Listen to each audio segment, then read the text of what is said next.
क्षण से जो टूटे कोई सपना, जग सूना सूना लागे। ये गाना इस वक्त ज़रूर डोनाल्ड ट्रंप गा रहे होंगे क्योंकि ट्रंप का सपना टूट गया है। नोबेल पीस प्राइज़ का अनाउंसमेंट हुआ और जो अनाउंसमेंट हुआ उसमें नाम ट्रंप का नहीं था।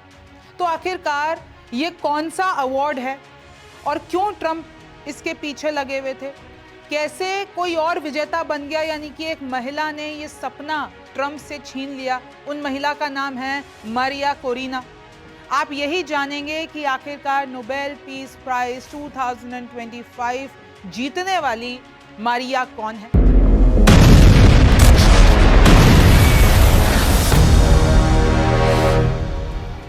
नमस्ते, मेरा नाम रिमझिम जेठानी है। आप मेरा शो सरहद के पार का एपिसोड नंबर 57 देख रहे हैं। और देखिए, ये हैं the Nobel peace prize winner 2025 Maria Corina Machado. और इनको ये प्राइज क्यों मिला है और कैसे ट्रंप के ऊपर इनकी दावेदारी को सेलेक्ट किया गया। For her tireless work promoting democratic rights, यानी इन्होंने लोकतंत्र के लिए एक बड़ी लड़ाई लड़ी है अपने देश में जिसका नाम है वेनेजुला। इनको लिटरली अपने देश में जो डिक्टेटरशिप चल रही थी उसके खिलाफ जाकर ये लड़ी। अपने ही देश में इनको छुपके रहना पड़ा, 20 साल से संघर्ष कर रही हैं। और अब जो इनको नोबेल पीस प्राइज मिला है वो इसलिए मिला है क्योंकि पीस का मतलब अब इन्होंने ही बयां किया। इनकी कहानी थोड़ा सा जानेंगे। सबसे पहले देखिए, नोबेल पीस प्राइज की तरफ से जो उनका ऑफिशियल हैंडल है उनकी तरफ से ब्रेकिंग न्यूज़ आती है कि नोबेल कमेटी ने डिसाइड किया है कि इस बार का peace prize Maria Corina Machado को जाता है, जिन्होंने डेमोक्रेटिक राइट्स के लिए अपनी पूरी जिंदगी दांव पर लगा दी। अब ज़रा देखिए, इस तरीके से नोबेल पीस प्राइज़ दिखता है और ये उनकी एक फ़ोटो है क्योंकि वेनेजुला में वो पिछले 20 साल से बहुत प्रोटेस्ट कर रही हैं। वहाँ के जो लिटरली तानाशाही सरकार है उनके खिलाफ आवाज़ उठा रही है। एक महिला को इस बार ये नोबेल पीस प्राइज़ दिया गया है। हर किसी की जो नज़रें हैं वो ट्रंप पर थी कि भाई ट्रंप को नोबेल पीस प्राइज़, वो तो कहते हैं ना कि मैंने 8 देशों की जंग रुकवा दी, 8 वॉर्स रुकवा दी। अब उनका ये जो सपना टूटा है वो तो चलो अब एक बार साइड में रखते हैं, लेकिन जिनको मिला है उनके बारे में बात करते हैं। अब ये वेनेजुला है कहाँ? तो अगर आप दुनिया का नक्शा देखते हैं, यहाँ आ जाइए, वो यूनाइटेड स्टेट्स है। अब साउथ अफ्रीका में आएंगे, ये देखिए आपको ब्राज़ील दिखेगा। इसके इधर आ जाइए वेनेजुला। थोड़ा और मैं आपको, पोर्टोरिको भी आपने नाम सुना होगा, ये पूरा नॉर्थ अटलांटिक ओशन है। इधर देखिए इटली, स्पेन, पुर्तगाल, और यहाँ पर आपका अफ्रीका इस तरफ। थोड़ा और जूम करते हैं, ये अटलांटिक ओशन है, ये वेनेजुला का देख लीजिए फ्लैग है, और ये यहाँ पर वेनेजुला, इसकी राजधानी है काराकास और ये कोलंबिया के पास है। तो देखिए, अगर इनकी कहानी की बात की जाए तो प्रेसिडेंट निकोला मडुरो, जिन्होंने जो सत्ता संभाल रखी है वेनेजुला की, वो 2013 से संभाल रखी है। उनसे पहले उनके मेंटोर थे हुगो चावेज। तो अब मैं आपको बता देती हूँ, तब से इन्हीं का राज चल रहा है। इनफैक्ट 2024 में जब प्रेसिडेंट चुनाव थे तो ये आरोप लगा था कि इनकी सरकार ने, यानी कि इनके सिस्टम ने electoral commission, national electoral council, सबको कब्जे में कर लिया था।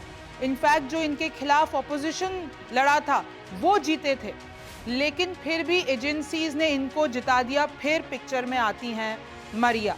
देखिए उनकी कुछ तस्वीरें, देखिए उनके प्रोटेस्ट की तस्वीरें, देखिए कैसे पूरे वेनेजुला ने लिटरली इस बात को माना कि वहाँ पर तानाशाही चल रही है और जो जीते हैं उनके खिलाफ आवाज़ उठाना ज़रूरी है। मारिया की प्रोफाइल देख लीजिए, 8.6 मिलियन फॉलोअर्स। ये मैं इंस्टाग्राम की प्रोफाइल दिखा रही हूँ। अगर आप और जाएंगे तो देखिए उनकी रैलीज़ की तस्वीरें मिलेंगी आपको। मारिया कोरिना मचाडो। अब मारिया ने क्या किया? अक्टूबर 7 का देखिए इनका जन्म है, 1967 काराकास में। ये इंडस्ट्रियल इंजीनियर थी। उसके बाद उन्होंने एक सिविक ऑर्गेनाइजेशन खोली जिसका नाम था सुमेटे, 2001 से 2010 तक। और फिर इन्होंने जो अपोजिशन पार्टी है वहाँ पर, वो उनकी लीडर बन गई, वेंटे वेनेजुला। फिर उन्होंने लिटरली वेनेजुला में एक आंधी ला दी। डेमोक्रेसी के लिए वो लड़ी, उन्होंने बहुत लोगों को अपने साथ जोड़ा और उसका जो इफेक्ट हुआ वो इंटरनेशनल लेवल पे हुआ। लिटरली इंटरनेशनल एजेंसीज ने उस चुनाव में दखलंदाजी की और फिर बाद में दूध का दूध पानी का पानी हुआ कि भाई ये तो सही थे, आंकड़ों ने तो ऑपोजिशन लीडर को जिताया था। और जो ये प्रेसिडेंट थे सत्ताधारी, उन्होंने तानाशाही इस्तेमाल करते हुए अपने आप को जितवाया था। पॉलिटिकल करियर बता देती हूँ मैं मारिया का, तो नेशनल असेंबली ऑफ वेनेजुएला वो 2011 से 2014 तक उसकी मेंबर रही, 58 इयर्स की हैं। आगे देखिए कि जो नोबेल प्राइज उनको मिला है, तो वो लोग एक प्रेस रिलीज जारी करते हैं, उसमें उनके लिए क्या लिखा गया है। As the leader of the democracy movement in Venezuela, Maria Corina Machado is one of the most extraordinary examples of civilian courage in Latin America।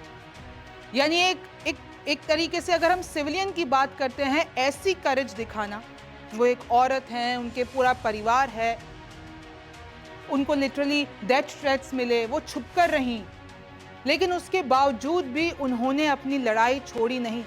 Miss Machado has been a key unifying figure in a political opposition that was once deeply divided।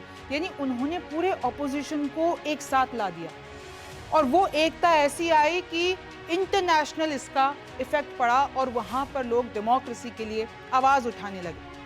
Venezuela has evolved from a relatively democratic and prosperous country to a brutal authoritarian state।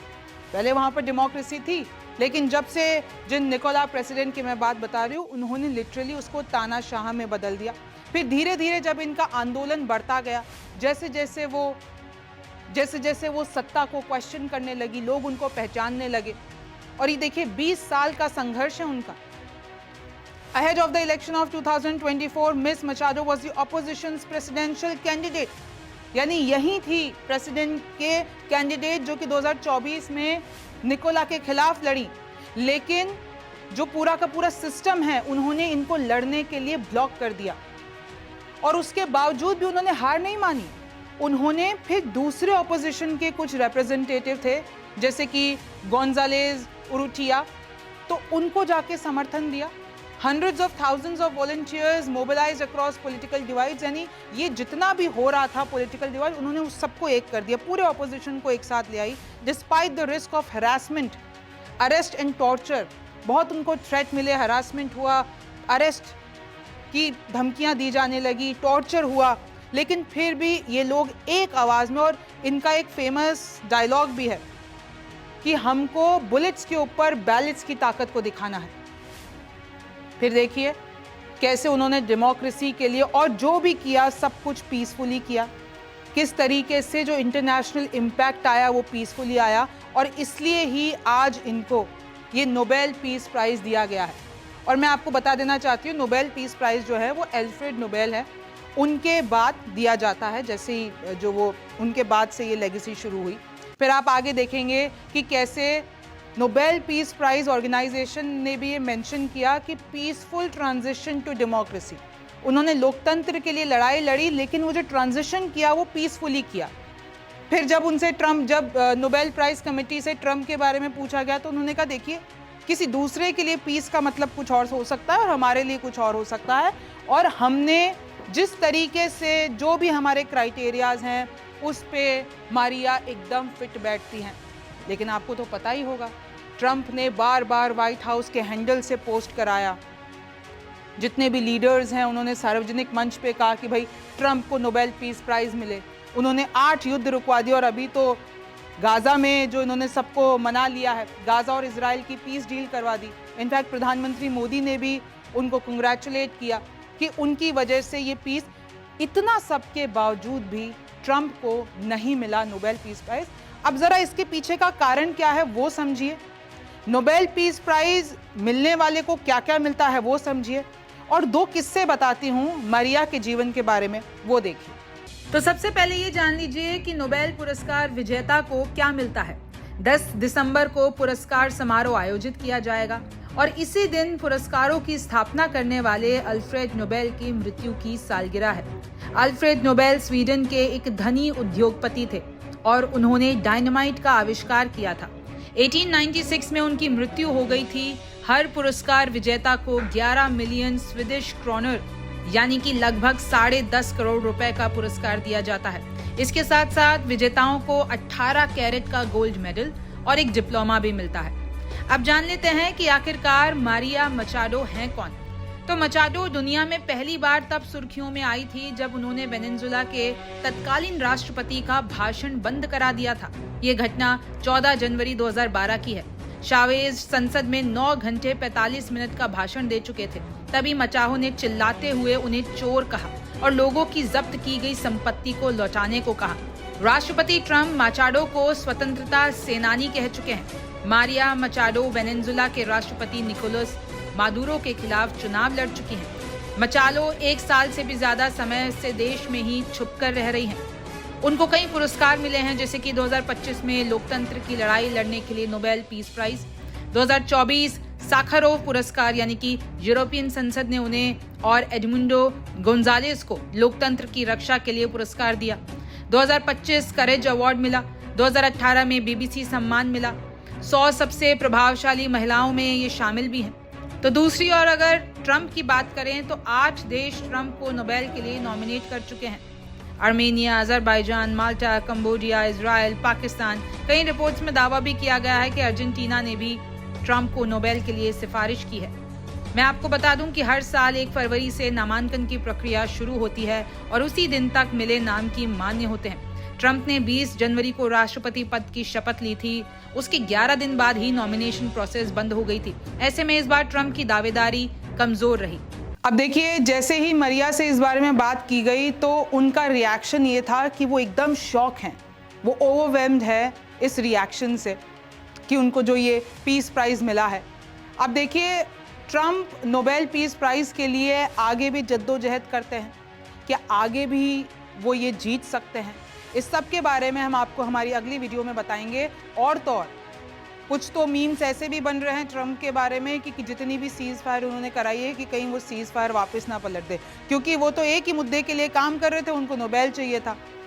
खैर, अब इस पे आगे क्या होगा ये तो वक्त बताएगा।